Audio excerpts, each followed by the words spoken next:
lessons of the past were all learned with workers' blood. Mistakes of the bosses we must pay for. From the cities and the farmlands to trenches full of mud. War has always been the bosses' way, sir. The union forever defending our rights. Down with the black leather workers unite. With our brothers and our sisters from many far off lands. There is power in our union. Now I long for the morning that they realise brutality and unjust laws cannot defeat us. But who'll defend the workers who cannot organise when the bosses send their lackeys out to cheat us? Money speaks for money, the devil for his own. Who comes to speak for the skin and the bone? What a comfort to the widow, a light to the child. There is power in our union.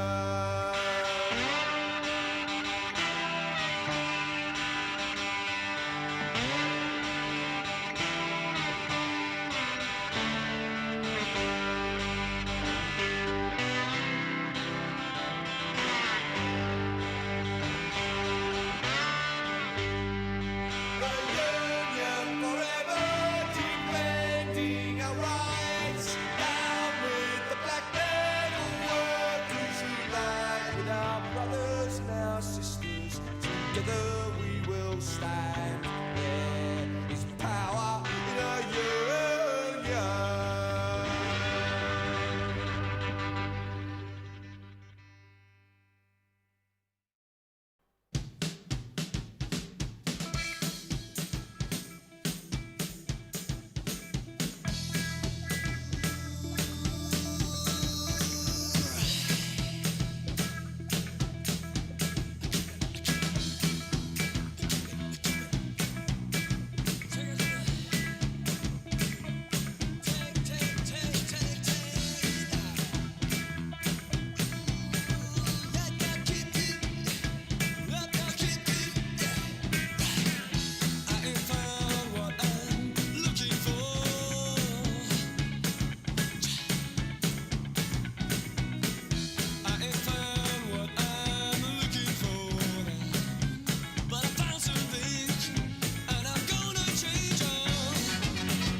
Hello and welcome to today's Scottish Socialist Voice Forum, Climate Crisis and COP26, Working Class Solutions. My name is Natalie. I'm a member of the Scottish Socialist Party Lothians branch, and I'll be chairing today's event. COP26, the UN's climate change conference, begins in Glasgow at the end of this month. Heads of governments, corporate bosses, and other organisations will meet in Glasgow to debate and negotiate ways to deal with climate change. But throughout the build-up to this event, and well before that, politicians and big business have constantly bombarded us with the message that we all need to do our bit to stop the climate crisis. But the fact that the 100 biggest multinational corporations are responsible for 71% of all greenhouse gas emissions shows us the blame and the responsibility lies with big business. As they try and shirk their responsibilities and ask us to watch our own carbon footprint, they rake in the profits with irresponsible practices and exploitation of working class communities and workers across the globe. They will no doubt at COP26 and beyond pass the costs around climate change onto working people. The UK is also facing an energy crisis, with gas prices skyrocketing. Across Scotland and the rest of the UK this winter, many households will choose between heating and eating. Meanwhile, severe weather events such as wildfires and flash floods are becoming more frequent. We cannot rely on the capitalist polluters to tackle either climate change or the economic crisis facing workers across the world. The Scottish Socialist Party believes the only meaningful way to tackle climate change is through policies that benefit the majority, the working class. We demand free public transport for all, public ownership of energy, which would put people before profit by making energy prices affordable for every household, and the building of 100,000 new energy efficient council houses, which would also create skilled, quality green jobs. If you're here today because you believe the struggle against global warming should go hand in hand with the struggle against rising inequality and injustice, then join the SSP and help us build a mass movement, help us build Scotland's Socialist Party. Our newspaper, the Scottish Socialist Voice, Scotland's longest running pro-independence left-wing newspaper, is hosting and organising today's forum and has featured some excellent articles recently on climate change from SSP activists, trade unionists, young activists, and climate change experts. I highly recommend you subscribe to our online edition. You can get 12 issues for just £10. The link to do so will be in the chat, or if you're watching on Twitter, Facebook, or YouTube, then the links will be in the video description. We have a great lineup of speakers for you today. Joining us is Rima, a young climate activist. Rima has had to attend a family situation today, so her contribution will be via a pre-recorded video, which we'll play shortly. We have Sam Mason, PCS Union's National Political Officer, and a leading figure in both the COP26 Trade Union Coalition and Trade Unions for Energy Democracy, a global community of trade unions fighting for democratic control over energy. Smellie Vavi, General Secretary of the 800,000 strong member South African Federation of Trade Unions. This powerful workforce has recently been involved in intensive struggles against employers and the ANC government, including general strikes. We have Smellie, UNISON Scotland's Deputy Convener. He's played a central role in his union's efforts to develop a genuinely just transition to a green economy. And Colin, former Lothians MSP and national co-spokesperson for the Scottish Socialist Party. Please put your questions to our speakers on the subject of COP26 and climate change into the chat function, and we'll try and get through as many as possible in the time we have. So we'll start with opening remarks from our speakers, then move to your questions and discussion. So I'm pleased to welcome our first speaker via pre-recorded video, who is Rima, a young climate activist.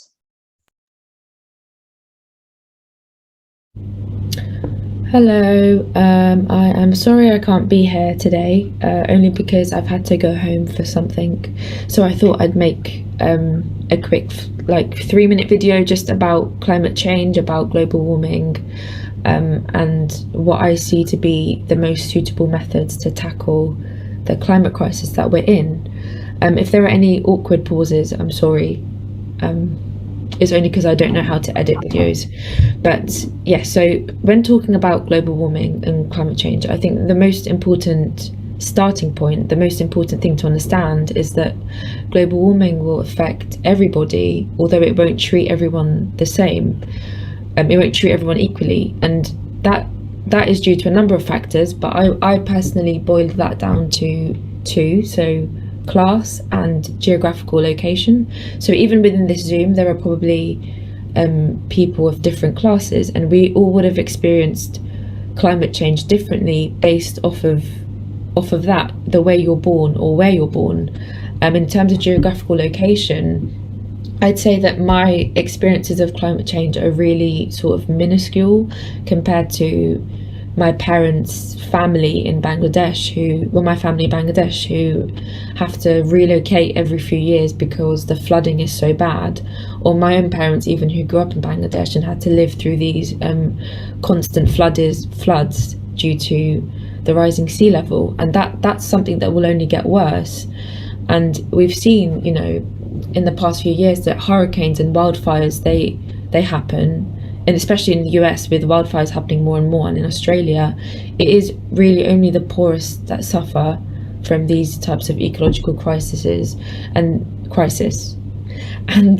they are already also, the working class also already face the most misery and the most social dilemmas, so that, on top of the fact that they're having to deal with climate change, the brunt of it, the most in the world, something has to be done about that. And I think we have seen some examples of sort of rich, like the super rich people being affected by wildfires, for example, in the US last year, but it mostly is the working class. And even today, or I believe tomorrow, where there will be a vote to cut the universal credit by £20, you can see that it is the poor people who are being squeezed, and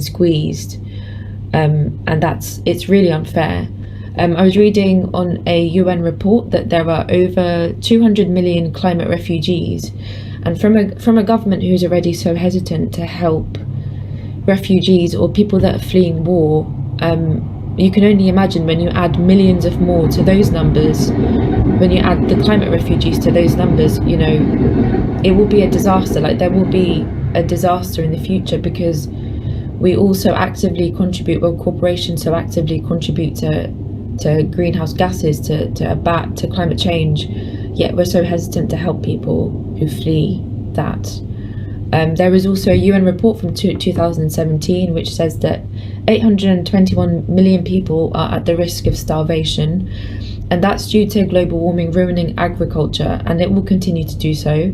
And essentially these problems will just continue to multiply unless something is done about it. Glaciers from Greenland will continue to go into the ocean, the sea level will rise, and coastal cities will be closer and closer to drowning. And essentially we just need some serious tactics to reduce climate change, particularly though to target the energy industry, who is arguably the biggest contributor, I suppose. And what needs to happen is that energy needs to not be garnered from fossil fuels, but rather renewable sources.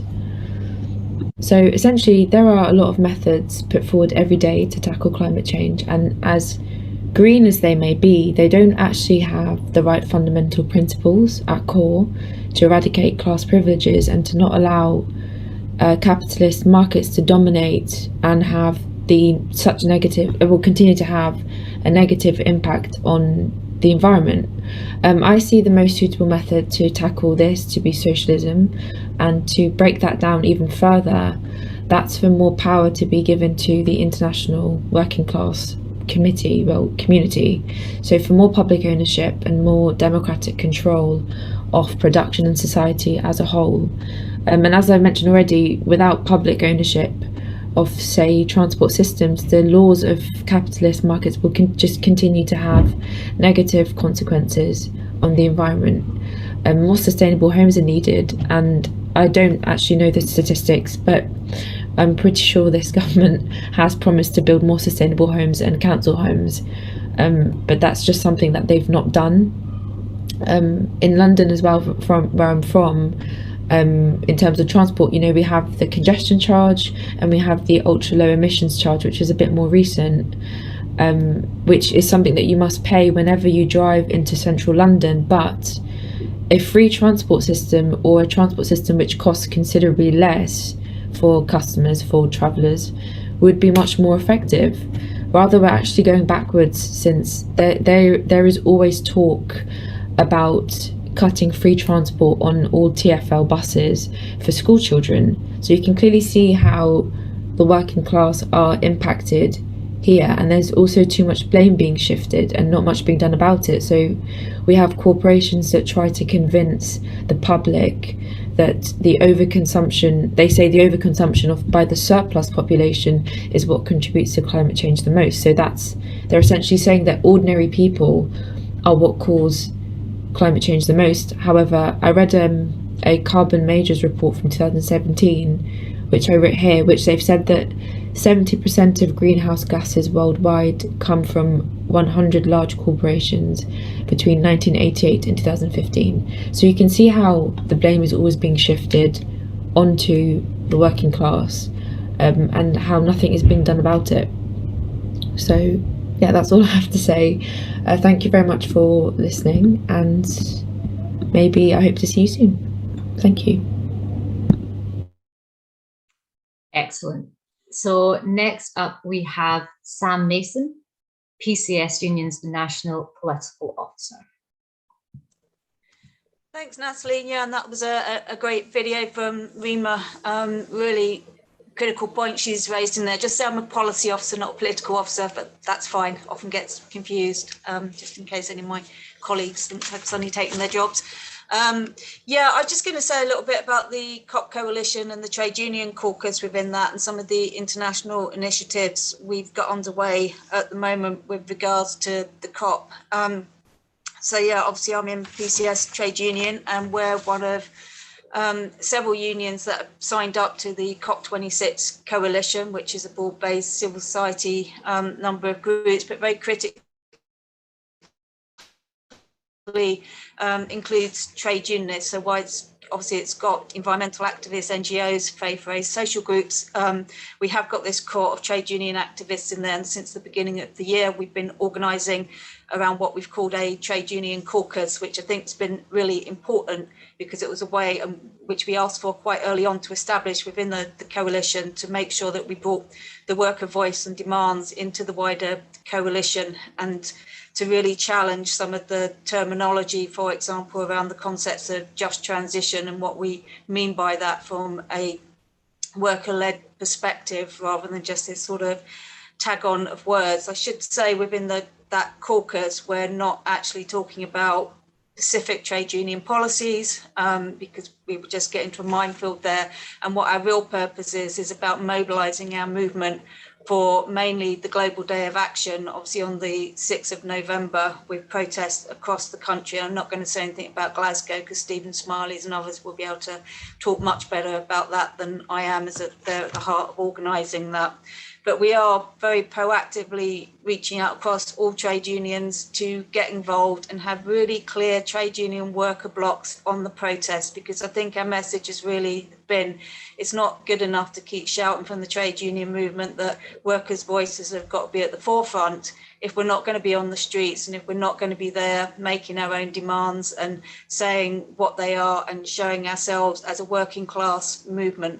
But of course, all of this isn't just about November the 6th, it isn't just about the COP, it's about building all our alliances, and so making sure that we're strengthening our base within the trade union movement around the climate discussions and the solutions to the climate crisis, and some of those issues which I think Rima touched on so well and powerfully, around issues of power, class, geographical location, and this sense that this is a global response rooted in our collective solidarities, which isn't just about one solution here in the UK or the so-called global north, which will impact comrades disproportionately or otherwise in the global south. So we have to make sure that we're actually aligning around a common set of demands for our class, for everybody. So Obviously, some of the things we'll also be linking up through the coming up to the COP and on the Global Day of Action itself is the current struggles that we've already got underway, because we think that's a really important part of the process. So we've had these discussions about climate strike, so there will be a global climate strike on the 5th of November as well, but we want to try and where we can, where there's active disputes underway, to link those into the 5th of November. And certainly in PCS, we've got about 3 or 4 live disputes at the moment, so that we can actually take some industrial action on that day and link it into the wider struggle, because these are all intersecting across. It's not just about climate change, it's about the COVID crisis, it's about the increasing acute inequality. So one of the examples we're using at the moment, we've got a dispute of Royal Parks in central London at the moment with cleaners, along with IGB as well. They're on strike for a month, and that's about trying to get pay parity. A lot of those are outsourced workers, they're Black, minority, ethnic workers, so it's trying to link these all into our wider climate justice framing as we're talking about now.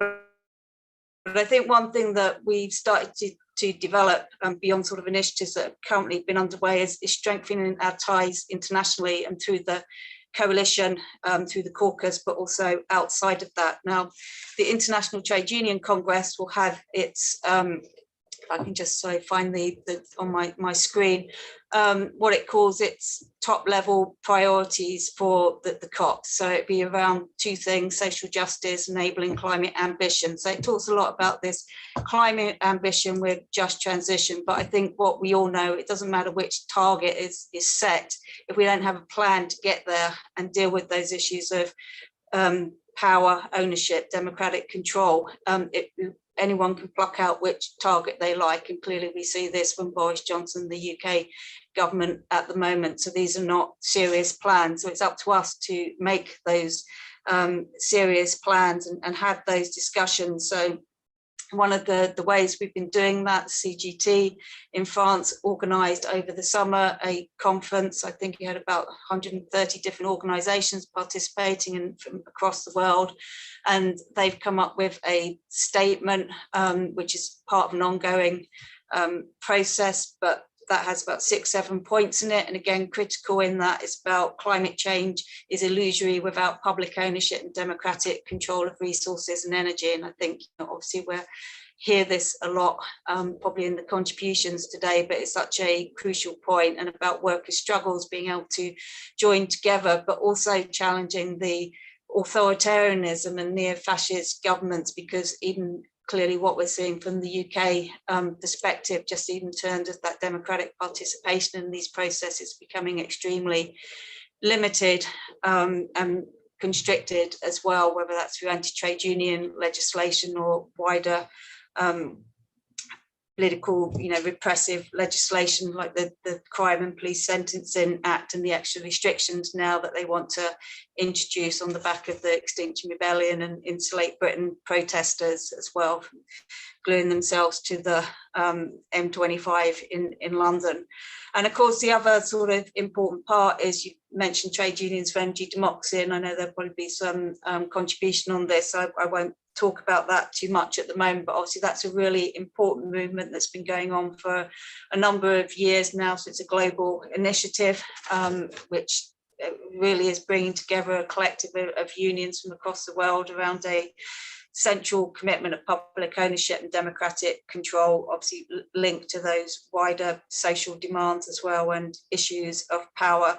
Just bringing it a bit more back down to home, within the UK trade union movement, obviously not including Scotland, the STUC, but it won't be no surprise about our sort of conflicts about the responses we should be having as a movement to the climate crisis. Now, PCS is part of what we call the Trade Union Coordinating Group, where predominantly public sector trade unions, but not exclusively, also includes the Bakers Union, for example. So we've also developed through that group our own statement around, what we think we should be the, sort of the workers united for urgent action, the call of our responses in the climate crisis. And again, one of the important things in this is about workers themselves having direct involvement in decisions about changes to productions and services. So it's not just this sort of idea that we need to get around the table, but we need to also be coming up with our alternative plans as well. And in PCS also, so I'm just trying to find the document.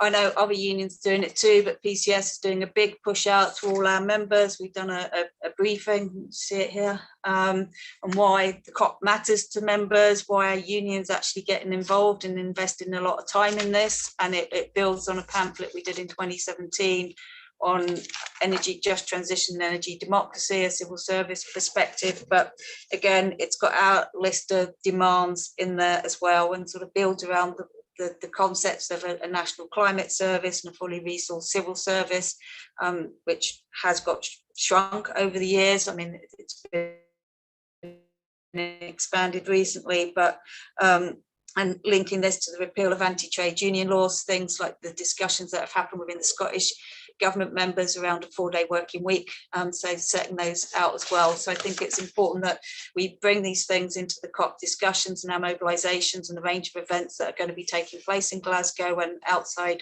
over those 2 weeks, and forums like this, which are really important, start raising the consciousness and level of the discussion as well, but that we take this forward afterwards. This isn't about just November, this is really about what we're building afterwards in our manifesto, if you like, or programme for change and our programme for action, which is going to be really critical for the outcomes, because we won't, as we know, get the outcomes from our government or even some of our trade union leaders. So I'll leave it there. Thank you. Thank you so much, Sam, for your opening remarks. We're going to move on now to Stephen Smellie, UNISON Scotland's Deputy Convener. Thanks, Stephen. Thanks very much, Natalie. Can you hear me okay? Yeah. Smashing. Okay. Listen, thanks very much for the invite. I'm very pleased to be speaking here on such a platform. Sam and I have been working together on the COP26 coalition for what seems like a long time. Hopefully, gladly, we will be seeing the fruits of our labours coming to fruition in the next few weeks. Yeah, I'm from UNISON. I'm Deputy Convener in Scotland and NEC member. UNISON is one of the unions that have supported the COP26 coalition from early on, and similar to what Sam is describing, PCS, UNISON's kind of stepped up over the past year or so to explain amongst to our members why climate change is a trade union issue, and it is, and why it's one of their priorities. I was introduced at a meeting recently within UNISON as having been involved in this issue for decades and decades, which just served to remind me how old I'm getting. But there was a time within UNISON and most trade unions when the subject of climate change was just not prioritised. It wasn't either an issue at all, not something we should bother ourselves for middle class and environmentalists and tree huggers, is it? Or it just wasn't sufficient enough of a priority, and so we could hardly get a discussion at national conference or on the branch committee agendas and so on and so forth. That's changed. It is now a priority. People understand the links between the working conditions that people experience, the value of their wages, and the whole issue of climate change and what's happening in the future, and that's real progress. I chair the UNISON Scotland's Green Network, which was set up a number of years ago specifically to engender this kind of discussion within the union, and that's led to a number of developments within the union, such as adoption of a campaign to persuade pension funds to divest from fossil fuels. Those of you who live in the Strathclyde area may be aware of some of the developments more recently about that. Still a long way to go with that campaign, but we are making progress, because the idea that our preferred wages are invested in companies who are causing climate change doesn't actually sit very comfortably with us. On a purely selfish level, my pension can be dependent upon the value of fossil fuels that are in the ground, which, if we do transition to a low carbon economy, it will be worthless. So my pension will be under threat, as well as my climate. So So there's a number of things like that we've been doing in Unison over the past few years. We were one of the Scottish unions who set up, along with STUC and Friends of Health Scotland, the Just Transition Partnership, whose aim was to promote the idea of a just transition and campaign for the Scottish Government to take that seriously. That resulted in the Scottish Government setting up the Just Transition Commission, which I'll say some later on. About. We are primarily a public services union, but we're also an energy union with many members in the energy sector, and they've been taking a kicking in recent years, and the prospects for them don't look any greater, despite the or possibly partly because of the energy crisis which is ongoing at the moment. So that's just in terms of the background of why Unison would be here and wish to engage in this discussion. COP26 is a great opportunity for us on the left, as well as in the world. It would be wonderful to be able to look back a few years' time and see how the world was saved at the Glasgow COP. That Glasgow Green Accord, or whatever they would call it, that's what saved the world. Unfortunately, that's unlikely to happen. The convention was set up 29 years ago. There's been 25 COPs beforehand. So 29 years ago, the governments of the world agreed that they needed to take action to address man-made climate change, and they've not done anything about it. Well, they've talked a lot about it, but they've not achieved that, and things are getting worse rather than better. So our hopes for a big breakthrough in Glasgow have to be tempered by years and years of failure. But it is a great opportunity for us to build a movement, an alliance, a coalition of workers and environmentalists with the Global South central to that, as equal partners, or indeed leaders in a movement to address climate change. Ros Foyer, the General Secretary of STUC, speaking at a Just Transition conference a few weeks ago that I chaired, talked about the need for trade unions to become more green, but the environmental movement to become more red. So we've all become more red and more green. And I think that neatly sums up the situation, because put it on the table right away, there is no capitalist solution to climate change. There is capitalism. 200 years of fossil fuel industrialisation has left the world on the brink of a disaster, and we are approaching potentially a tipping point, which you read into it, sounds a bit like a Hollywood disaster movie, but if the tundra melts and the methane is released, then the aim of keeping the temperature rise to 1.5 or even 2 degrees just disappears. We'll be talking about 4 or 5 degrees by the end of this century, with cataclysmic consequences. So we need to transition from a high carbon to a low or zero carbon. It's a kind of must transition, first and foremost, that we need to disrupt. And that includes our energy, but it also talks about our homes, our transport systems. And if people think that we can all just switch from our petrol and diesel cars to electric cars, stop thinking that way. That's not the answer. It can't be. That would destroy the environment of large chunks of the global south and won't work. We need to transition agriculture. We need to transition our diet. And yes, we need to transition our lifestyles as well. All of these things is what we must transition. But transitions in the past, I come from Lanarkshire. I live close to where Colin Fox was born and brought up, although I live in the posh part of Lanarkshire. He lived in Motherwell. If you've been to Motherwell, you'll know what I'm talking about. But we grew up in an area which had transitioned away from coal. And what we were left with was the industrial diseases that left us with, the waste, the bings that are still there up the back of the road from where I live now. We still have the remnants of the bings that were left there. We transitioned away from steel and engineering in Lanarkshire and left whole communities devastated with no jobs and pollution and all the rest of it. So transitions aren't necessarily just at all. They're not fair. And that's why we talk about the need for a just transition. And what that means is a transition which is based upon an industrial policy, which looks at the decommissioning of the existing fossil fuel industry, of how we can do that in a fair way. It looks at the manufacturing base that we need to replace it with. It looks at the kind of energy supply systems, the kind of industries that we need in a green economy. It looks at the supply chains. And supply chains is really important. Those of us in Scotland are well aware of this issue, I would think, with the BIFAB example. So we're building all these wind turbines, but we're building them in the Philippines and shipping them over here, whereas the workers in places like BIFAB who could have built those are left to go and search for jobs elsewhere or languish on the dole. We need an industrial policy that looks at skills and it looks at investments. One of the major issues that we're going to have to face up to here is it's going to cost money to have a proper, just transition. UNISON's commissioned a report on how we would decarbonise the public sector. It's not published yet, so I can't give you a sneak preview of what the outcome is. But I know that one of the issues that will be highlighted is it's going to cost a significant amount of money to get hospitals to zero carbon, to get swimming pools, schools, all the public services to zero carbon. Is going to cost a lot of money and investment, and the government needs to start addressing those issues. That's the kind of industrial strategy, industrial policies that a just transition need to achieve, needs to be in place in order to create the kind of green economy we want. The STUC recently published a report, Green Jobs in Scotland. I'll put the link up in the chat later on. I kind of do two things at once. But the green jobs in Scotland, and it demonstrated that, you know, the research shows that we could create something like 150 to 350,000 jobs in Scotland in a green economy, or we could produce very few. Actually, they give the example that in decarbonising the energy sector, we could be creating something like 70,000 jobs. All that work, like building wind turbines and solar powered hydrogen, the maintenance of that, the decommissioning and rebuilding it as time goes, 70,000 jobs, or as few as 9,000. So it's not a guarantee that by moving in this we actually create jobs.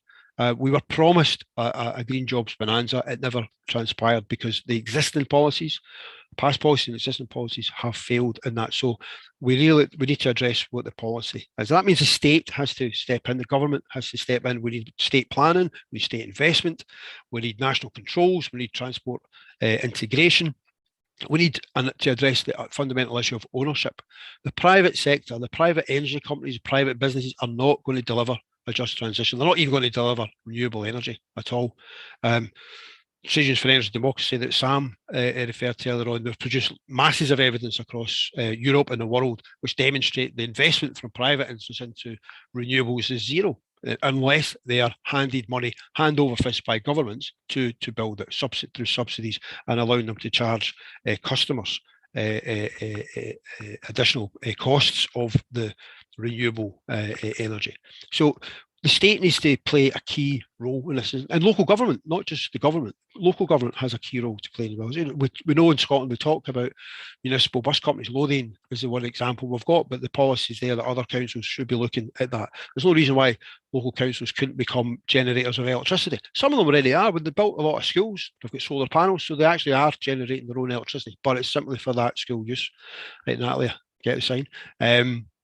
There's no reason why we couldn't harness a municipal energy company, if you like, owned by the council, using their land, their roofs, for wind turbines and solar panels and all the rest of it, and linking that up with local communities and having local energy networks. That's not instead of a nationalised energy company. That could be part of it. That could be a partnership with them.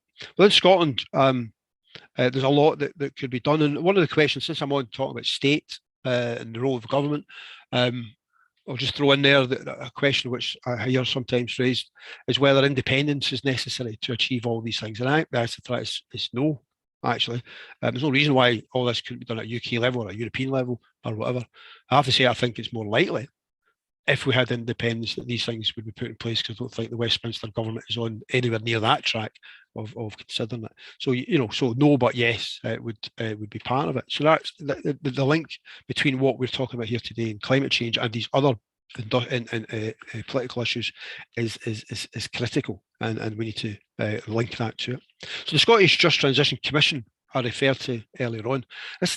Greta recently was asked the question, Greta Thunberg was asked the question if Scotland was a world leader, and she said no.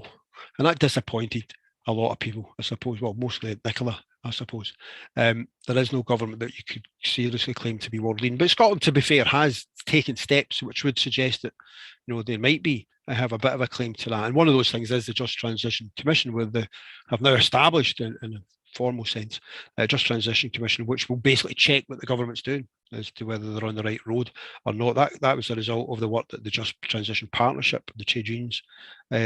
The problem with the Just Transition Commission, we're still waiting to see exactly who's going to be on the board, is we suspect it's likely to be business dominated and won't have enough representation from either workers or the communities that we're going to will be affected by it, and that's an issue that we need to take up. But that's a step in the right direction if it actually is done properly. So just transition is what we need, but it's not just about creating jobs for the oil workers when those jobs are replaced. It's about transforming the economy and the society to one which is built on common and public good, not private profit. So green jobs are not just those who build wind turbines. It's about care, it's about health jobs, about education, about culture jobs. These are all green jobs. Green jobs are jobs which don't produce or rely on fossil fuels and don't make the situation worse. The problem with those kind of green jobs is they're not valued very highly. So we need to transform an economy so that the jobs which create value to the society are actually the ones which we invest in. So we demand a worker-led just transition to a zero carbon economy, building a movement to take action. Take action, not just to talk about it, but to take action in workplaces and communities. There should be a just transition strategy in your workplace. There should be a just transition strategy in your community. There isn't, but there should be. And we as activists on the left and socialists and trade unionists need to start pushing for that to put in place. COP26 is a huge challenge, a huge opportunity for us. And just very quickly, we will be joining 197 governments in Glasgow. You'll not see much of them, obviously. They'll be behind the big barbed wire fences around the Scottish Exhibition Centre or wherever they're going to be.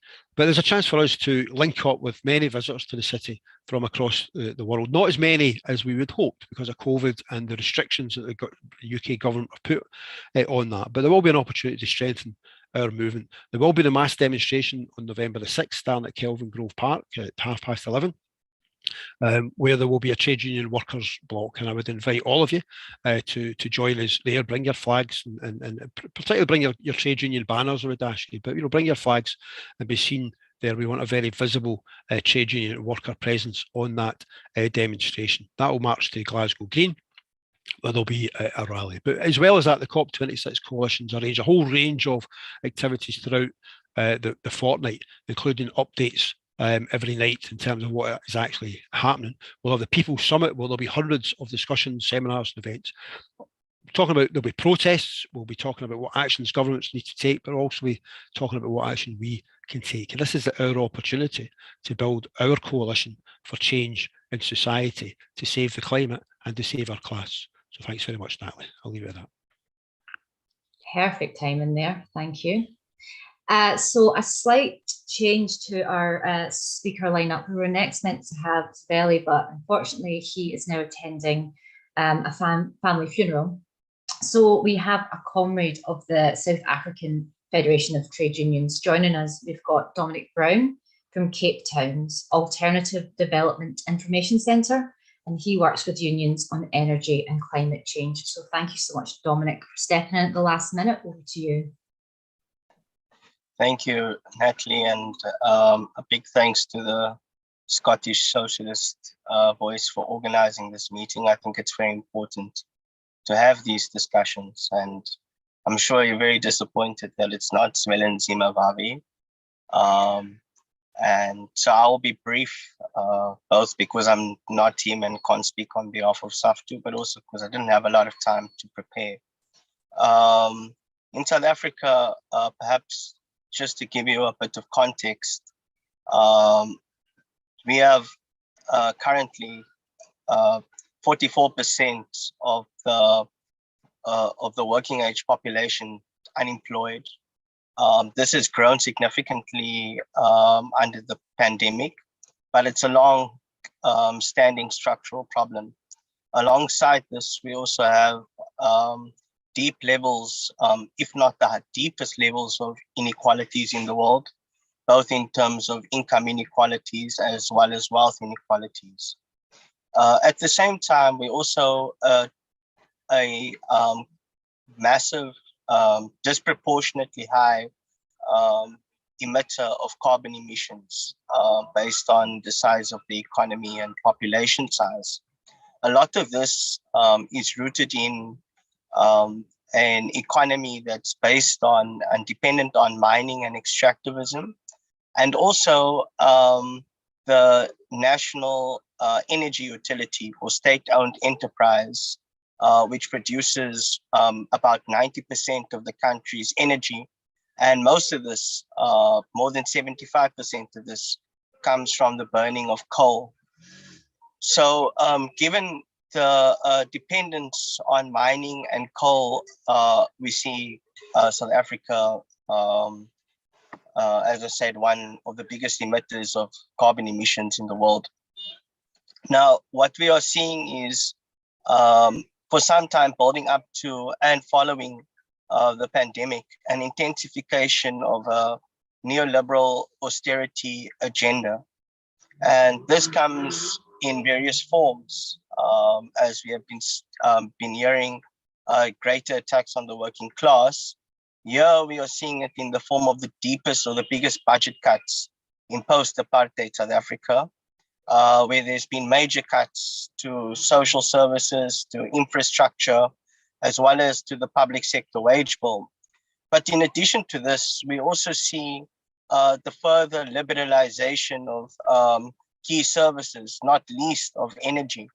And this is actually in the name of the so-called transitioning to renewables. And the idea is to divisionalize or unbundle the national utility on the basis that it's a monopoly and that it's corrupt and that or that it has lots of corruption in there, and because of its dependence on coal.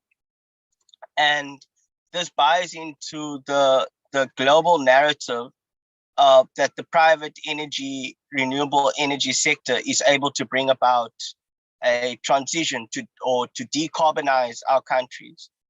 And working together with trade unions for energy democracy, with trade unions in South Africa, some of them in different opposing federations, the National Union of Mine Workers, as well as the National Union of Metal Workers of South Africa, who is affiliated to the South African Federation of Trade Unions, SAFTU, where Comrade Zwelinzima Vavi is the General Secretary. And what we have seen is two things. On the one hand, the unions put up a big fight against the unbundling or divisionalization of Eskom, the state-owned utility, but predominantly on the basis of protecting their jobs. Through the work that we've done with TUED and the unions, we have seen that whilst it may seem as a defensive struggle and a struggle that's to protect the self-interest of the workers, there is concrete reasons, empirical reasons as to why they are right to fight unbundling based on global experience. And this is that what seems to have happened is that the for-profit model for renewables has reached a ceiling, a point where it no longer is able to contribute to changing the global energy mix. We see stagnating levels and falling levels of investment in renewables from the private sector, as we see declining levels or rates of profitability. And of course, Sean Sweeney, who's in the webinar, is someone who can articulate this quite clearly. And so based on this, and in support of the trade unions, we are saying that instead of pushing for a privatized renewable energy model, we need to have a fully public model to drive the transition, to ensure that we don't only protect jobs, but also to ensure that we are able to, in fact, reach climate targets. This in and of itself would require a break from an austerity agenda. It requires greater levels of investment in the economy. And this is where large levels of public sector or public resources can technically be mobilized for such a kind of low carbon reindustrialization program that puts workers and the communities at the center of it. But of course, the argument against unbundling in a context where it seems that the argument is also against renewables is challenging, not least where I think the unions who have been pushing for what they call socially owned renewable energy for the better part of a decade have not been proactive enough in leading on why it's empirically important to do so, not only in terms of jobs, but also in terms of the climate. But I think finally, what it does highlight is the importance of the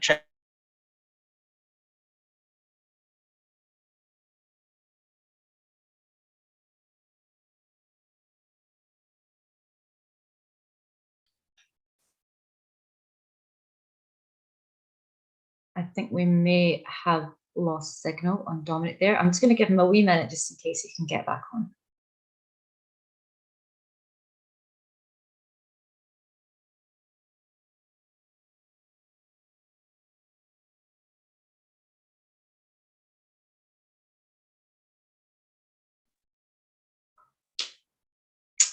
Okay, hopefully Dominic can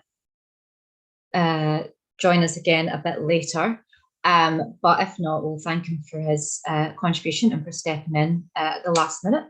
And we'll move on to our next speaker for now, which is SSP National Co-spokesperson Colin Fox. Thanks, Colin. Thank you very much, Natalie. I'd like to thank Rima, Sam, Stephen and Dominic for their remarks earlier on, which I found fascinating. I've been watching. The opening scene in the Hollywood film Reid about the 1917 Bolshevik Revolution sees John Reid, played by Warren Beatty, invited by his audience at the Liberal Club to answer the great question of that age. What is the war all about, John Reid, the First World War? And John Reid apparently rose to his feet, replied, "Profits," and sat back down again. And I have to say, the conflict at the heart of the climate change debate is also about profits, because there are many who want to make money, the corporations who want to make money out of the proposed solutions to climate change, of which we've had a few commented on in this forum already, and which I'll mention a couple of others in my remarks. And I think that's central. I think it's a central consideration about the solutions to climate change. Are they either going to benefit the rich, the powerful, the elite, or they have to benefit the mass of the population? And if it's the former, you have to ask yourself, what is the mass of the population to gain? And I have to say, I'm excited about COP26. I share the excitement of Stephen and Sam and Rima and Dominic, because as a political activist, it's where the world's attention is going to be in 3 weeks' time. And if you're a serious socialist, that's where you should be too.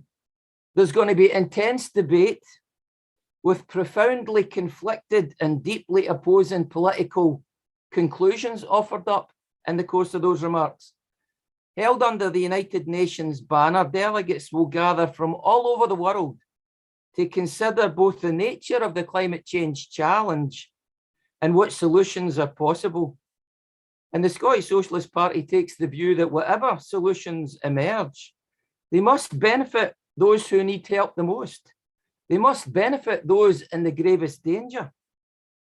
And it seems to me, I'm sure all the participants in today's forum, I'm sure, will have concluded that global warming challenge is clearly only soluble on an international basis. That's a fact. It seems to me clear and unavoidable. And as Stephen himself rightly said, it's also necessary to acknowledge the successful worldwide agreements are thinning the ground in this deeply conflicted world of today.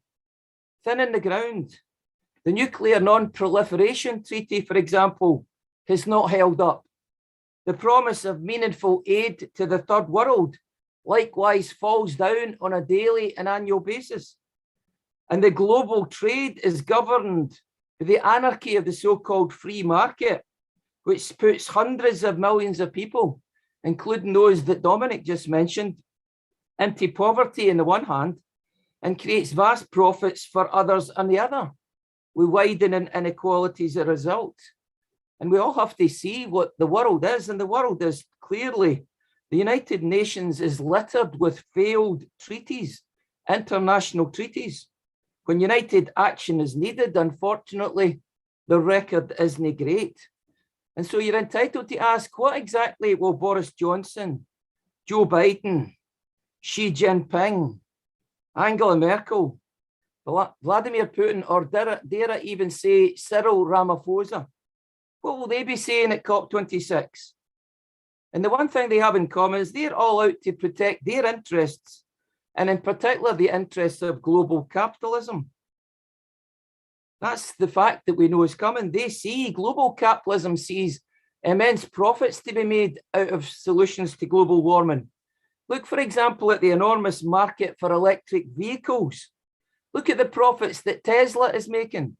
Now the world's biggest car company by capital. And the corporations across the world are salivating at the prospect of the profits to be made from electric vehicles. They're also salivating at the prospect of the amount of money they can make from renewable energy. Renewable energy the world over, where it takes place, has been led by multinational corporations in search of huge future profits. So the Earth's bounty of free wind, free air, free tides, free seas, free sunshine are in effect being privatized and sold back to us by private profiteering capital. And it's quite clear to me that those world leaders I mentioned and the corporations believe that a world boom for capitalism has been lined up here, where the world's poorest, the workers that Stephen mentioned, the peasants that dominate, or people in the third world that Dominic mentioned, who produce the wealth, end up getting nothing. And the rich elite are the ones who benefit from the solutions. And in that regard, it's the age-old conflict.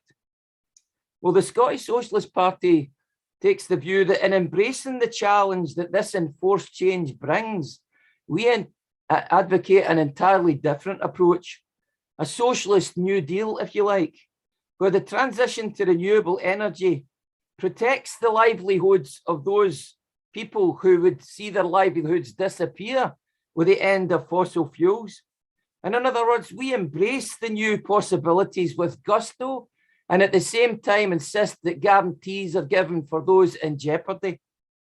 And there are, as Stephen Mitely mentioned, the STUC recent paper, the Green New Deal mentions, it's shown tens of thousands, perhaps even hundreds of thousands of new jobs that could be established in Scotland, not just in renewable energy, but in retrofitting buildings, in the manufacturing sector, and the extra demand for public transport and insulation programs, and improved energy efficiency, recycling, waste management, and a whole panoply of different, more imaginative new uses of the land in Scotland.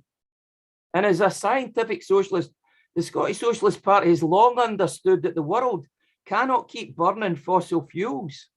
And in my remarks that are left to me, Natalie, there's a whole array of proposals that the Scottish Socialist Party has, some of ours uniquely developed by us and others that were borrowed and taken advice from our colleagues and brothers and sisters and comrades across the world in this regard.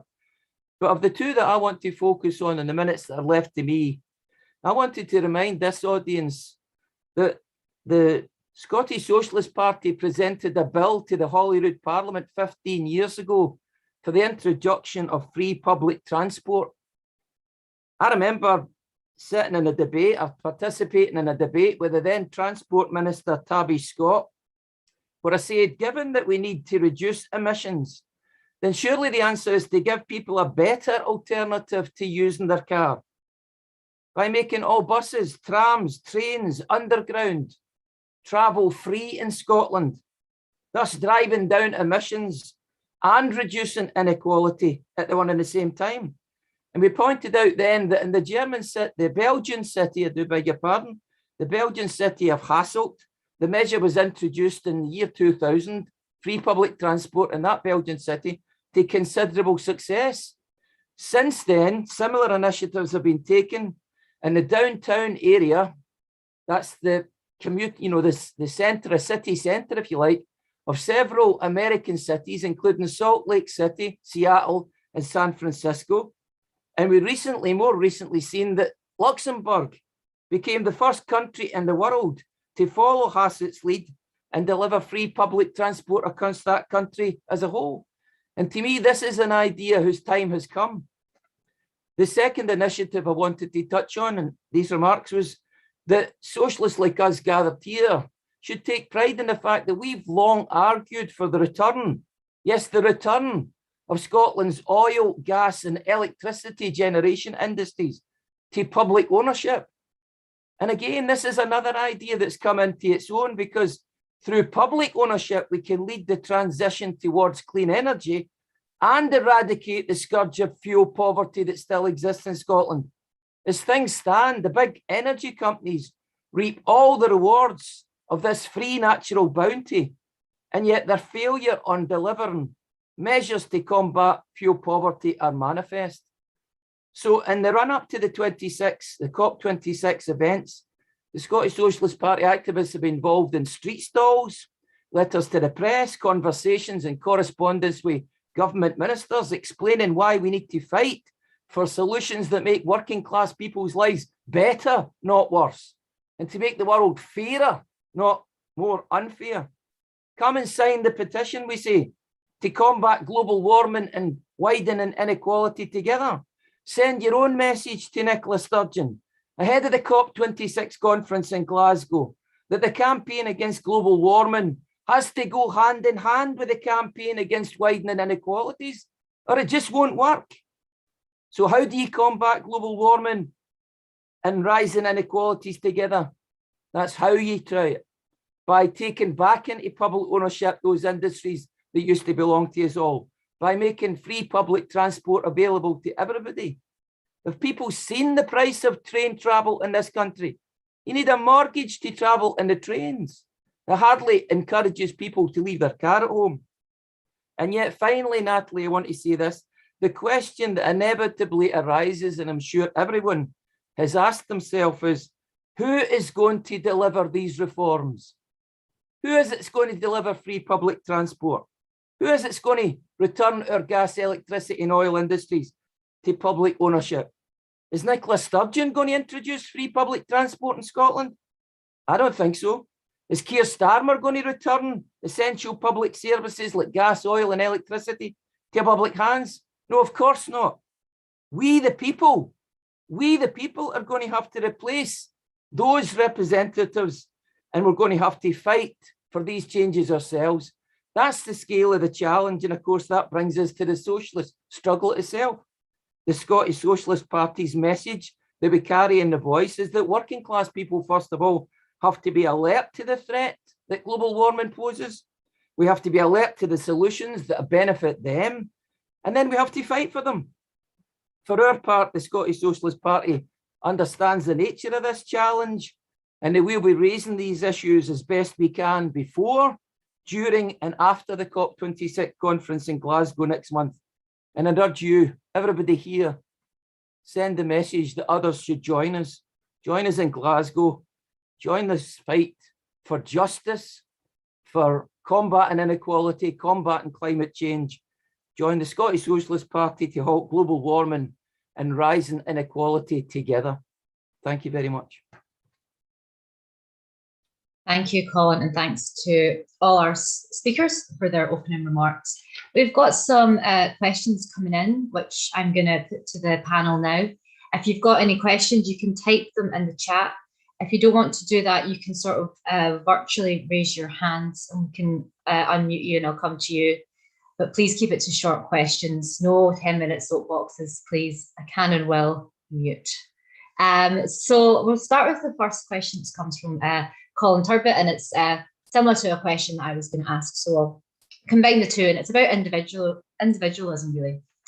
So what good will individual actions like eco-friendly light bulbs, paper bags instead of plastic, cycle to work, what good will they do in the fight against global warming if the big corporations who control the world economy do nothing? And who will I pick on first? I'll pick on Sam first because she's had a wee break from speaking. Thanks, Natalie. This is a reasonable question. I think it's also part of the problem and kind of indicative a lot of the response is about, what we can do individually. You hear this in the media, you hear it from government, we all just need to do a bit more recycling, cut our car use or whatever.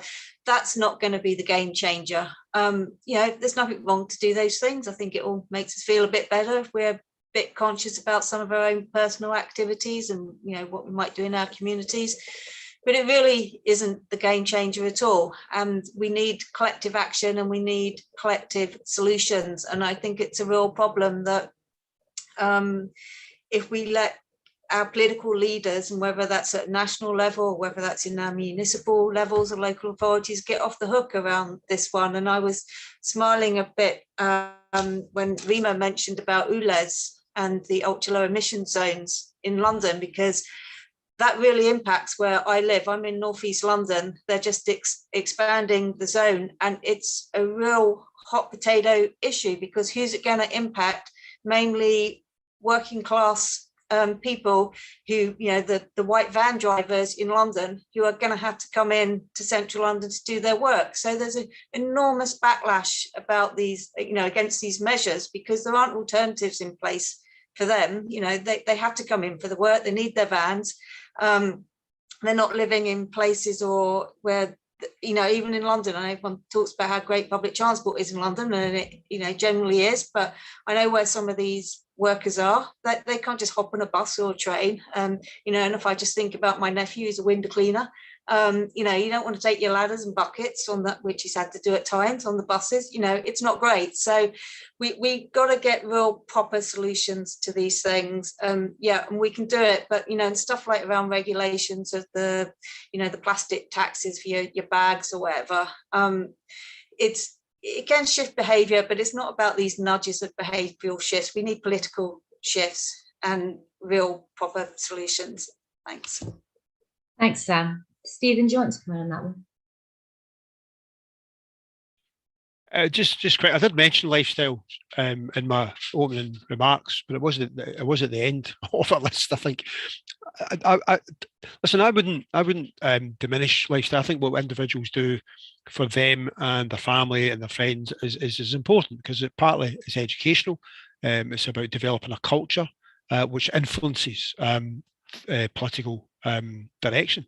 But Sam's absolutely right. It's not if we all become vegans tomorrow and we all cycle to work, and maybe we should do those things. I'm not saying we shouldn't do those things, but it wouldn't in itself change anything.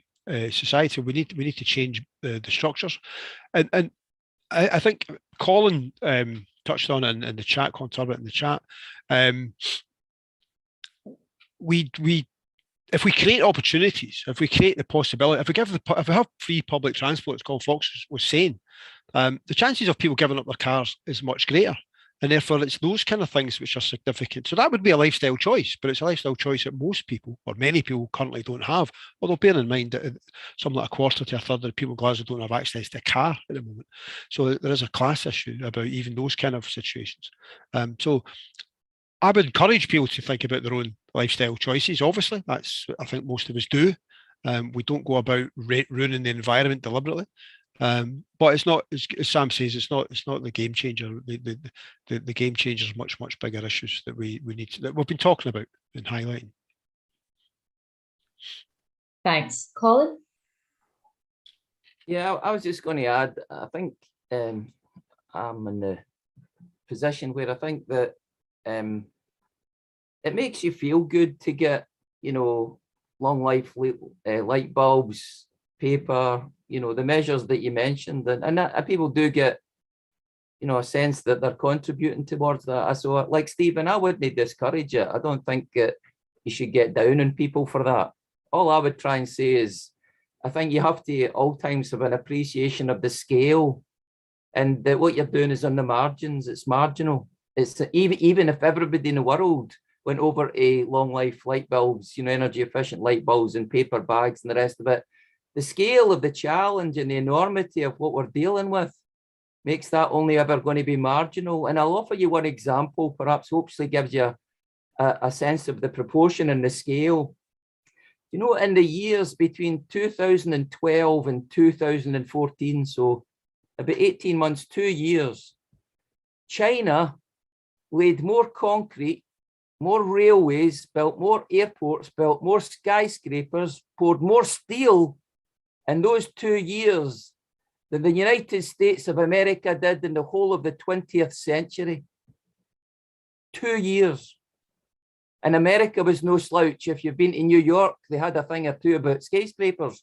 Every city's like that. And yet in 2 years, China surpassed all those, quantities that America done in 100 years. That is mind-boggling to me. So the scale of what we're dealing with here, I wouldn't discourage individual acts, and he says individual acts of terror. That takes me back to a long conversation I had with Stephen Smellie as a young socialist maybe 40 years ago. But individual acts, I wouldn't discourage, and people feel better about it, right? But we have to understand the nature of the world today. And here's a question to put out there, maybe to help people. Maybe we should think, what is the case against free public transport that's levelled against us? And if you listen to the right wing, so people like Boris Johnson, the Conservatives, Murdo Fraser, etc., their argument essentially says is people are addicted to their cars. The car is the epitome of individualism in the 21st century. I love my car. I wash it every day. I talk to it every day. My car, I'm not giving up my car. I might have free public transport, but I'll still have my car. And I think, and again, in that way, we've got to deal with certain realities that, culturally, Scotland as a country, Stephen's right to point to the fact that Glasgow has the lowest level of car ownership in any comparable city in Britain. But there's still lots of cars in Glasgow, as you can see in the M8 every morning and the M74, etc. So we have to address as socialists that people are psychologically almost deeply attached to their car. And I worry about what the right wing's argument against free public transport is going to be. No, forget that. Just give people an electric car. You don't have to give up your car. You just need to go from an internal combustion engine to an electric car. That seems to be a big thrust of what the right wing are arguing. And it's an individualistic response too, isn't it? So I'll leave you with that, Natalie. Thanks. Colin, we've got a question for you here from Angela, and she wants to ask, what would we say to workers and trade unions about the argument that green jobs cost jobs? My attitude towards that is cost is a consideration always, right? But do you remember, Stephen and Sam will remind me who it was, I think it was Lord Stern who said that the COP conference way back in the day when Sam and Stephen were going to it probably in their own. And Lord Stern famously said, yes, there are costs involved. All these things are expensive. But he concluded by saying that the cost of doing nothing is the most expensive of all. And so it's proved to be. So I don't flinch at the idea that there'll be costs involved in this. Green jobs in the beginning may be a more expensive route to solving a problem. But we're looking down the barrel of a gun that we can't continue the way that we're going. We can't continue burning fossil fuels. We can't continue, down the path of the emissions, whether it's CO2 or nitrous oxide or any of the rest of it. We're going to have to change our lifestyle. And I say this, Natalie, I'm prepared to make that great contribution. I'm prepared to develop more of a vegetarian diet than somebody who they've expected growing up in Motherwell. I feel compelled to mention, by the way, in reply to Stephen's earlier contrast between Hamilton and Motherwell, they used to say that Motherwell was famous for coal and steel, and Hamilton was famous for steel and coal. But as a Lanarkshire native, I realised that in the west of Scotland, a meat-based diet, and maybe some of the pies we used to eat didn't have much meat in them, but we have to accept that we're probably having to move towards more of a vegetarian and even a vegan diet in future. And I'm prepared to do what I have to do for the cause. I had a feeling the Motherwell debate would come back up. So we've got a question to you all from Anne Miller, and she has asked, what actions can we take to promote the value of health and care workers in the context of climate change, but also in a wider socio-economic context? Stephen, I'm going to pick on you first this time. It's Natalie. I'll remind Colin I was actually from East Kilbride. I've only just moved to Hamilton recently, about 30 years ago. I think I saw that question from Anne in the chat, and I think it's a critical issue of this age and every other age. How do we shift the value of those kind of caring, people-centred roles that are not profit? Well, some of them are profit generating. Let's not forget that the care sector in Scotland is dominated by the private sector and people extracting profits out of care from the public purse and offshoring a lot of those profits. And that's one of the scandals that the National Care Service proposals that the government are currently consulting on have completely ignored. That's one of the answers, is that we need to remove the private profit motive from care. That would be one of the answers. The immediate answer is that we should encourage care workers to join a trade union and get active and fight and empower them themselves as workers to fight for improved terms and conditions. That private care industry that's out there is notoriously anti-trade union, and they're not given any discouragement from that from government, who funds most of the care, that has to be said. So I think that's one of the issues. We need to get to a position where workers can freely join trade unions, they can organise in trade unions. The proposals that the trade unions have been pushing for sectoral bargaining, which is one of those kind of phrases that, you know, people just look at you blankly. But what we mean by that is that we need to have empower workers to be able to negotiate directly with their employers and with government the rate for the job, the terms and conditions of the job, the training that they're entitled to the job. That's primarily how we will address that issue. That means insisting within the current situation with the National Care Service that we insist that is delivered upon, and it's delivered upon quickly. That's the fundamental issue. We then need to look at how the investment, the level of funding that's available in the care sector to ensure not just quality jobs and well-paid jobs, but actually quality services. Because if you pay, as we're finding out now, when we pay so little for critical jobs, we have a crisis of recruitment and retention. And I'm daily contacted by members in both the public sector and the council sector, as well as the private sector, about staff shortages. It's becoming an absolute crisis. It was in difficulty before COVID, but it's even more of a crisis now. So until we address those kind of issues of giving workers power and giving funding for those services, then we'll have a crisis in care for a long time to come unless those issues are addressed. So that would be how I would start it. I'm sure there's other things we can do. I'm sure other people have other ideas, but those would be the essential issues. Thanks. Colin? Yeah, I would just add a couple of things to Anne's question. The thing that strikes me looking back, I mean, clearly this is a forum on climate change, and I think as Stephen pointed out, Sam, that this COP26 conference in Glasgow would probably be considerably bigger if COVID hadn't happened. You know, people are going to not be able to travel from large parts of the world, and a lot of it's forced to be online. So there's direct correlation between COVID and this COP26 conference. I'm struck by two things about the health and social care debate. I'm sure I'm not the only person in this forum, and indeed this country and this world, who's asked themselves, where would we have been in 2020 without the National Health Service? It doesn't bear thinking about where we'd have been if we didn't have had the National Health Service established way back in 1946. My mother was a nurse in the NHS for 42 years at Law Hospital in Killook, and was a general. All my female relatives, I grew up with all my male relatives being steelworkers and all my female relatives being employees of the National Health Service. So, you know, I think I'm not the only person in the country who cherishes the NHS for what it is, mindful of the challenges that it faces, the many, many weaknesses that it exhibits. And I have taken time, as possibly others have over the past year, to revisit the debate on the NHS in 1946 and 1947. And what struck me perhaps most of all was all the things that the NHS promised to do in 1947 about its structure, about its democracy, about how it would be run, etc., have not yet occurred.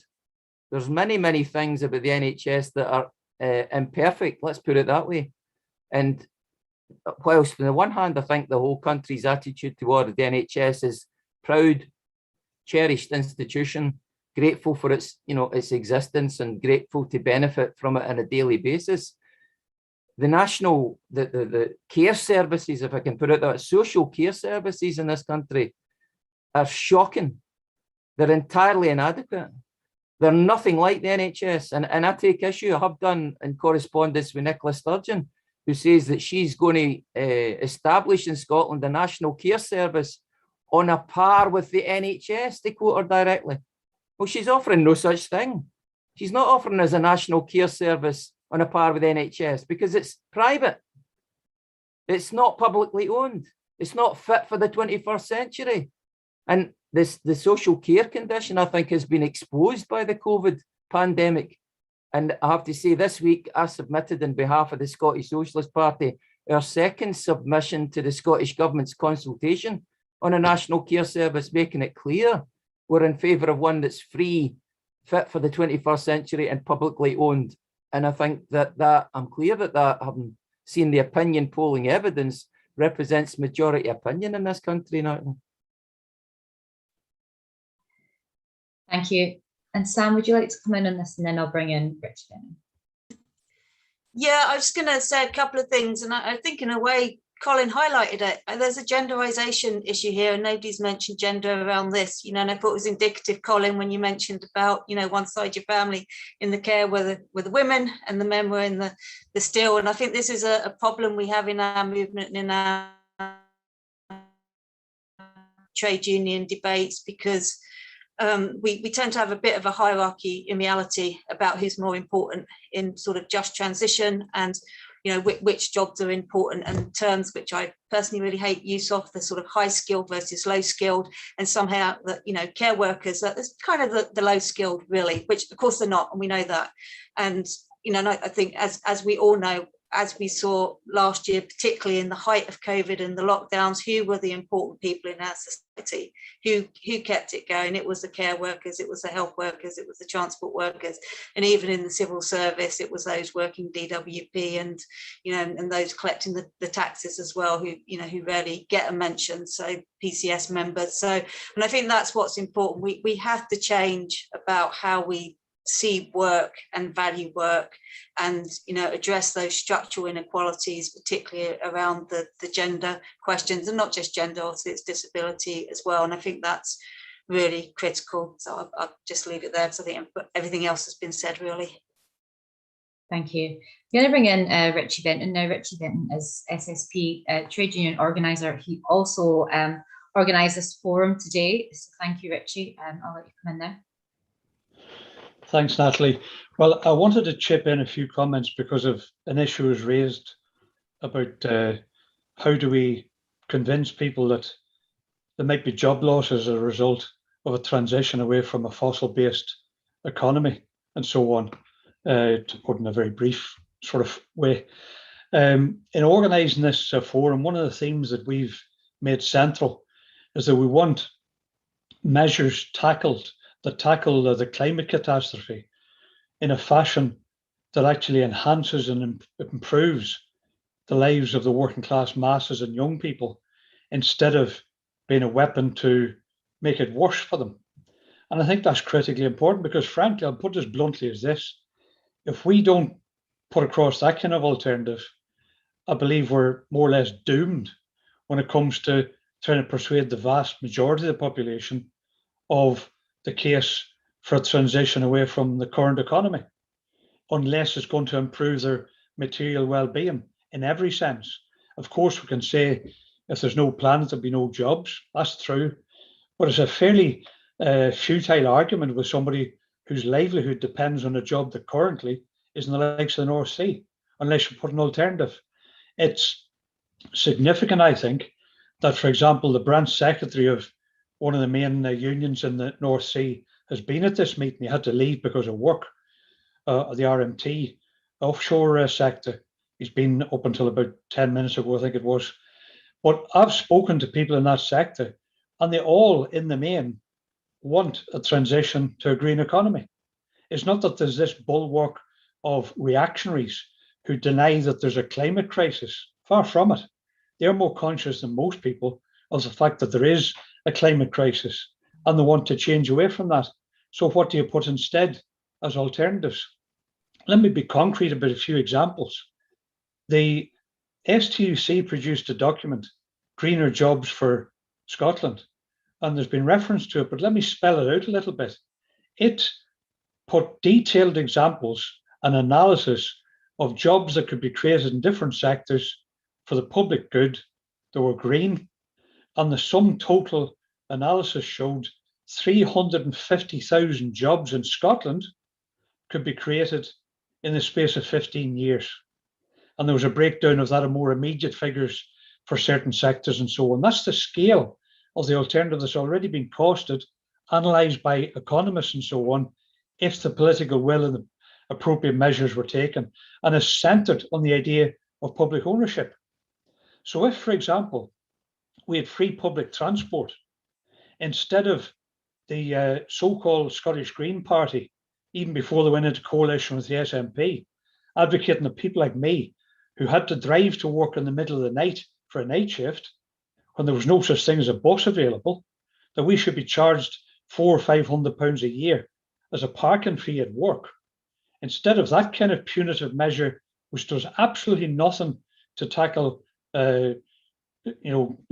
greenhouse gas emissions, but does a hell of a lot to tackle the income of workers and make it worse, then instead of that, if we had a genuine, expanded, free public transport system, adequately expanded to cater for all sorts of shift patterns and different things like that, then that would drastically not just reduce pollution and social isolation and poverty, but also vastly expand the number of jobs.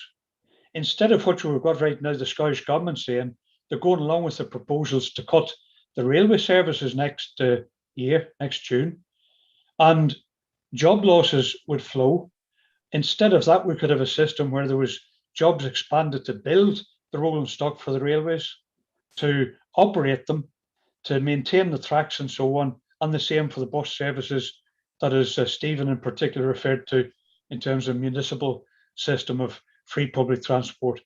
And in the shipyards, there's workers clinging on by their fingernails on the Clyde for the production for destruction, production for the arms industry, to put in shorthand.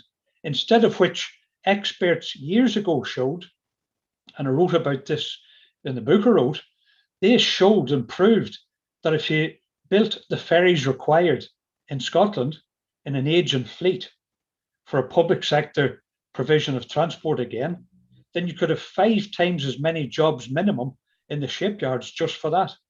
Or you could expand the work of the shipyard workers in terms of things like offshore and green and marine engineering equipment for clean green energy offshore. So there's all sorts of, I don't have time to expand on those examples, but there's all sorts of cases like that.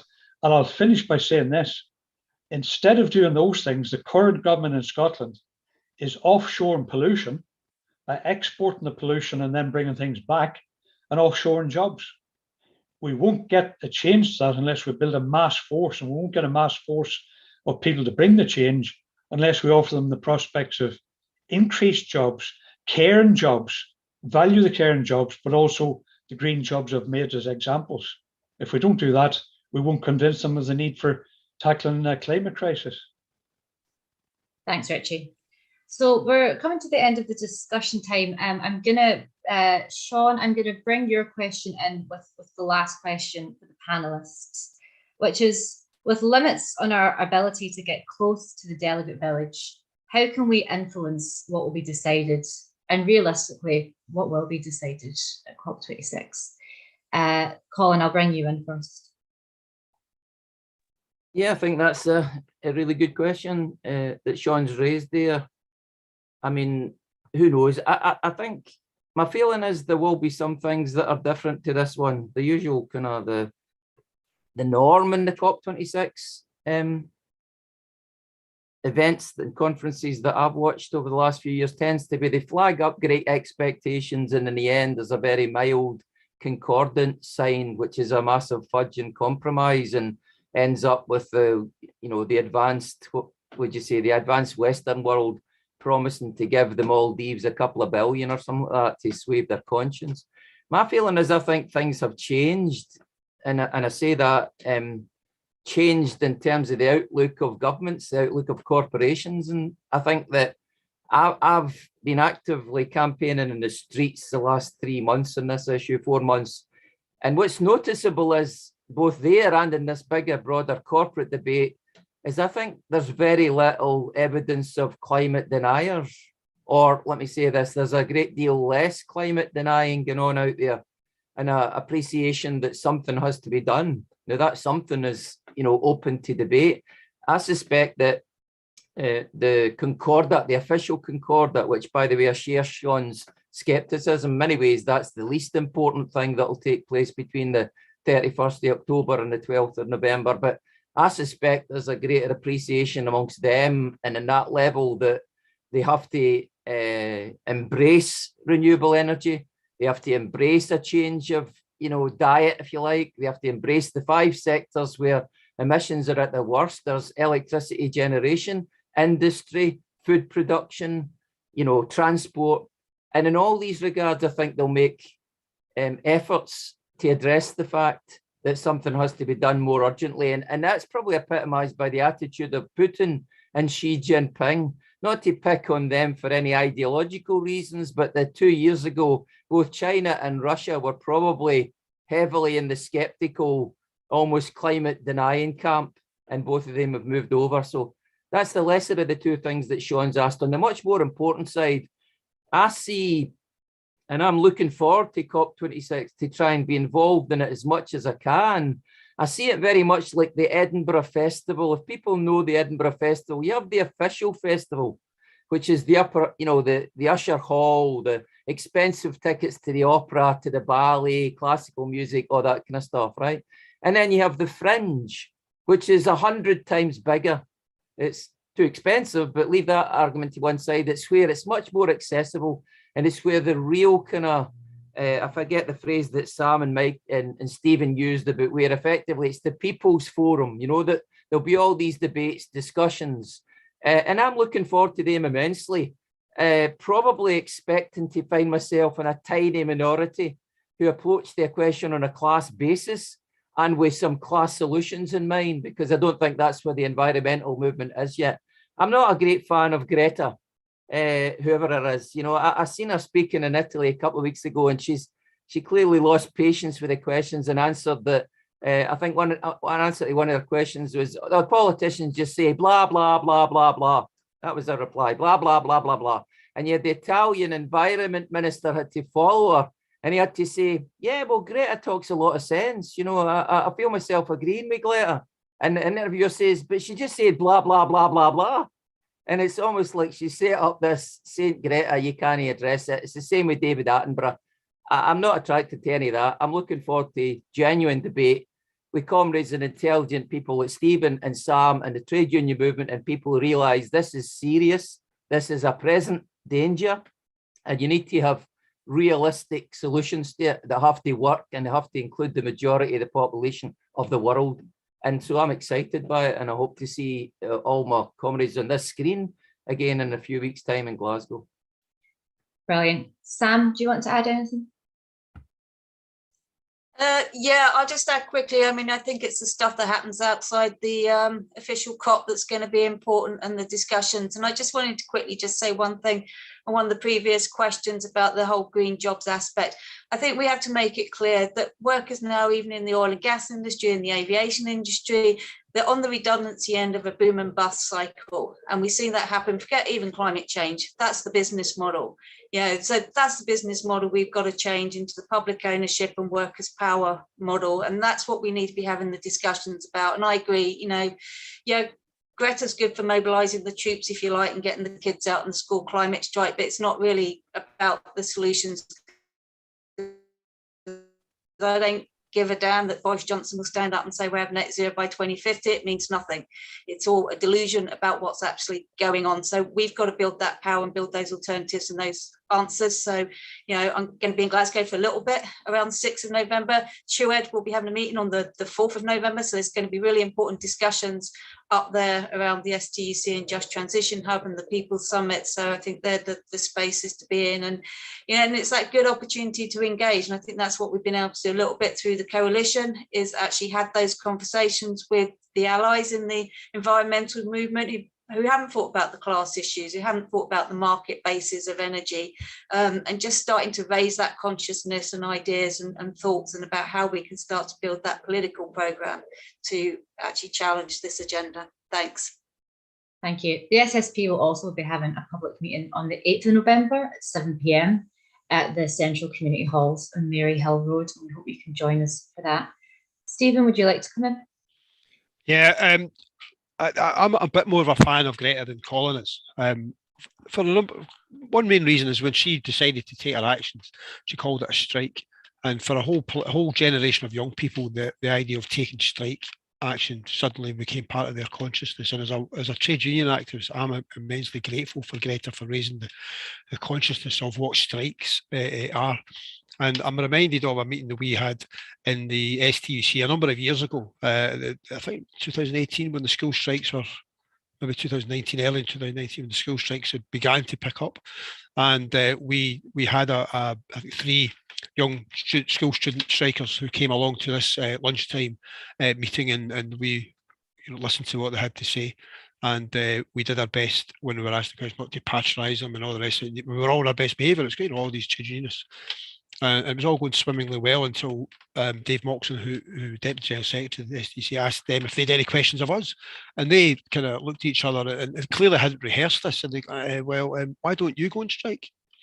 And there was this deathly silence in the room of these senior trade union full-time officials and activists. Oh God, they've asked us the question we wanted them to not ask and avoid. So I will forever be grateful to Greta for raising that using strike, climate strike, and not climate action or anything else. In terms of what's the difficulty about the climate change, the official business of climate change is to finish the unfinished business from Paris, which is primarily about carbon markets. The idea that we could still produce carbon as long as somebody else grows trees and we'll offset against things. That's a mechanism which they decided on in Paris. Was one of the things which they didn't work out, and they failed to work out so far. And frankly, when there was discussions about whether a COP should be postponed for another year, a large number of people said, well, that wouldn't be no bad thing, because frankly, if they do come to an agreement with carbon markets, that will be a bad thing. So officially, that's what they're looking at. They're also looking at the nationally determined contributions, the NDCs, which again Paris said that they all had to come up with. And the analysis of the NDCs is that rather than achieving the 30% reduction in carbon greenhouse gas emissions by 2030, they're actually on target to have a 16% increase. So it's a 46% in the wrong direction, if you like. I think they'll look at that and hopefully they'll have a sharp intake of breath and say, gosh, we need to do better. I think Trump's not going to be here. Biden's here. And I think that is a significant change. Now, I don't have any illusions in Biden, but the fact that America is now on that track, it does change the balance within that. And also the experience over the past few years of the floods in Europe, the wildfires in America and Australia and places like that has, I think, emphasised to the general public and hopefully to their political masters that something has to be done, and the pressure is growing, and therefore what we can expect to get out of it is we're not going to get close to it. I'm going to have a ticket to get into COP, so I'll come and tell you what they were saying about you later on, but I don't imagine I'm there to actually influence anything. I'm merely there to observe what's going on, but if we can mobilise not just during the COP but in the run-up to the COP, as we have been doing, and put pressure on the movements as well as the governments, then I think we might get some more pressure.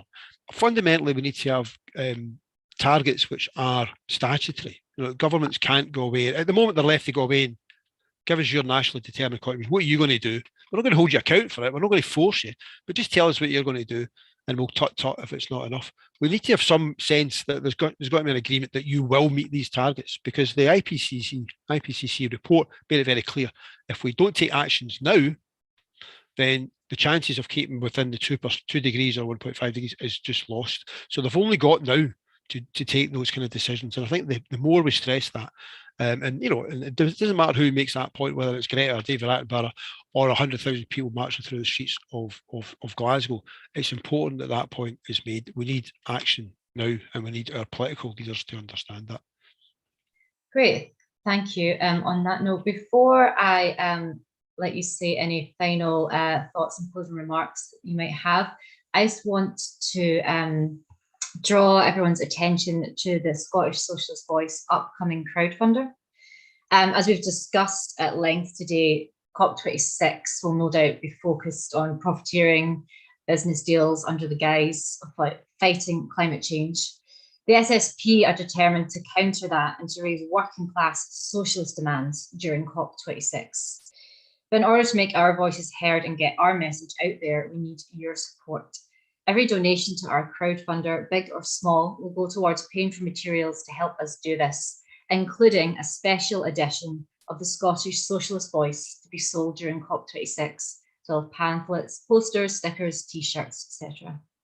So please follow the link in the email you'll receive from our event organisers in the next few days and donate what you can.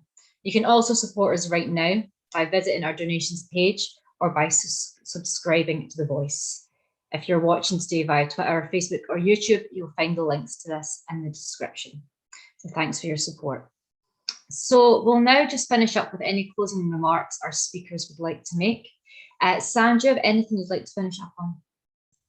Yeah, I'll just say quickly, because I've mainly said, but I just think, we have to have a really strong message that we need a pro-public response to this crisis. Public ownership, yes, but more broadly, one thing we haven't talked about, and I know obviously because it's the COP, we're talking about climate targets, but it's about adaptation measures. We have passed tipping points already. We're not going to reverse things. Wildfires, etc., are going to continue. So we see our comrades in the Fire Brigade Union, for example, they're already on the front line dealing with the climate crisis. So we need a strong public sector and public services to deal with that. We need strong social protections. We've just seen the uplift in universal credit stopped. We know what's going to happen with that, crashing into the energy crisis as well, with millions more going into fuel poverty. We need a proper system of a welfare state that really looks after people, not just as part of a just transition process, but this is what creates cynicism around all of this language which we use. So we have to see that as the wider fight for everything, and making sure that we can protect people through all of this. So it's about a wider sort of welfare state and not warfare state. And we'd love to continue that discussion about the militarization, and looking at socially useful and ecologically useful jobs, because there's lots of work that needs doing. We just need to get that program together and planned and work collectively to call for that. Thanks. And thanks for the invitation to be able to contribute. Thank you so much, Sam. Thanks for joining us. Stephen, have you got any final remarks? Just very briefly, I'm one of the organisers of the Trade Union Workers Bloc. So if you are coming, that's great. As I said earlier on, bring your banners, flags. We are desperately needing stewards. So if you are willing to be a steward, that'd be very much appreciated. You'll get, I think you're going to get a free T-shirt. That'd be nice. I think you probably need more than a T-shirt marching through Glasgow in November, but that would be appreciated. I just wanted to thank you for the invitation to contribute. I think it's really important that socialists do discuss these issues and we think about what not just what needs done in the sense of the global sense, but what we can do in our workplaces, in our communities. If you're involved in a trade union, I'd urge you to get more involved and make sure this issue is on the agenda of your branch committees, regional committees, and so on and so forth, and make it that there are still some trade unions, are tough to say, who are not climate deniers, but maybe climate action delayers, perhaps. They want to kind of put it off till later on because it's a hard question. So the more people who actually are in trade unions raising these issues, the better. And I finally, I just hope to see, not just on the November 6th, but there is a whole range of activities taking place throughout COP26, and I hope to see many of you in person or on screen during that. So thanks very much, Natalie, and everybody else. Thank you. Thanks so much for being here today, Stephen. And Colin, any final remarks from you? Yeah, just briefly, Natalie, first of all, I'm sure you'll do this too, but I wanted to thank Stephen and Sam and Rima and Dominic earlier for participating in the discussion, and for everybody else for signing in and joining it. I think it's a good sign that there's that many people interested in this discussion, looking for solutions and, you know, pressing the socialist case that our strong central message, as Sam put it, is that, you know, we need to combat climate change and we need to combat inequality together. And that's unique to us. You know, the corporations, dare say a lot of the NGOs and many of the participants at COP26 have lost sight, other than lip service, to the second part of that equation, which is about lessening inequalities that are getting worse and worse altogether.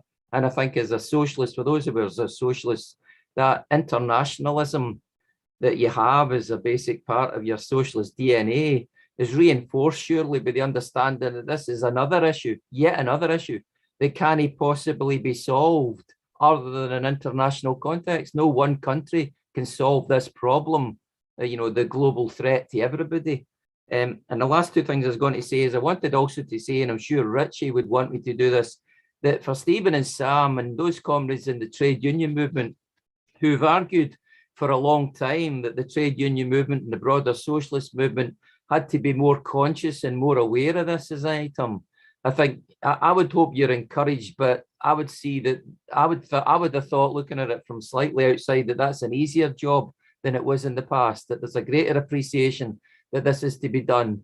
And I forget who made the quite right correlation that in a way, the job of us here and those who are concerned about the issue and are looking for solutions is to persuade those of us in the socialist movement to be more aware of the issue, climate change, and to be aware and to help persuade those in the green movement that they have to be more aware of the capacity and the input of the working class masses to be greater, to be tailored much more towards their solutions than has perhaps been the case in the past. And the final thing I'm struck by saying is, you know, it's what, the 9th of October today. In 4 weeks' time, COP will almost be over, not quite, another couple of days. And then you think, so what happens when the circus leaves Glasgow? You know, what happens on the 13th of November, the 14th of November? What happens when they, you know, they unerect, is that the word for taking down fences in Glasgow? When they take down the fences, when the COP moves off and they've got somebody else in their sights for the next 2 years, then what happens? And of course, the answer for those of us who socialists, the Italians put it best when they said, La lotta continua. In other words, the struggle continues. And so does the struggle for combating climate change and improving the lives of working class people and the world over. So that's my message. Thank you very much. Thank you, Colin. So that's us about at the end of our event. So just thank you again to our speakers, Rima, Sam, Dominic, Stephen and Colin, and of course to today's event organisers, Ken Ferguson and Richie Benton. And thank you to all of you for coming and for bringing your questions. If you want to find out more about the Scottish Socialist Party, about our campaign for a working class response to climate change and our vision of an independent socialist Scotland, I recommend you visit our website and subscribe to The Voice, Scotland's longest running pro-independence left-wing newspaper. You can subscribe and get your 12 issues for just £10. And lastly, most importantly, if you are a socialist in Scotland, your place is in the SSP. So join us and help us build an independent socialist Scotland. Once again, thank you for joining us, and we'll see you at our next event in Maryhill. The details are in the chat. Thank you all. Have a great weekend. Thank you.